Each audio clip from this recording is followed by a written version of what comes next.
মা তুমি 11টার মধ্যে এত রান্না করে ফেলেছো? না কিছু কালকে ছিল তো, তোমাদের আগে জানাই। আমাদের এখানে চুচুড়ায় খুব বড় কার্তিক পুজোর প্রসেশন হয়।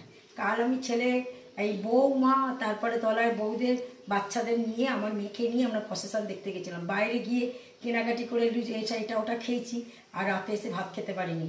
অনেক খাবার রয়ে গেছে, তোমাদের দেখাই আগে কি কি রান্না করেছি। একদম ধোঁয়া ওঠা ভাত। হ্যাঁ। আচ্ছা, উচ্ছে আলু ভাতে, এটা তোমার কাকু খাবে। হ্যাঁ, কাকু সব বাসি জিনিস খায় না।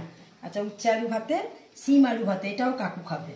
আচ্ছা, কালকের কারের মাংস, যেটা আমি আমন বাদাম দিয়ে করেছিলাম, সেই খানিকটা রয়েছে। এটা খুব ভালো হয়েছিল আগের দিন। আচ্ছা, এই যে মুগ ডাল করেছিলাম পালং শাক দিয়ে, তাও রয়েছে।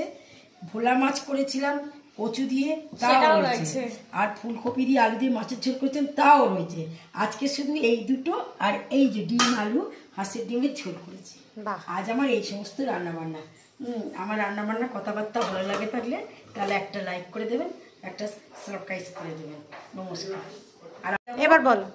আমি এবার এক্ষুনি বেরিয়ে যাব, রেডিও হয়ে গেছি।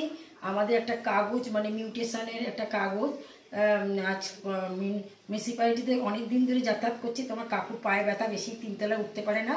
আমি ছুটি করছি কাগজটা, মানে যাতে কাজটা মেটে। ঠিক আছে, টাটা।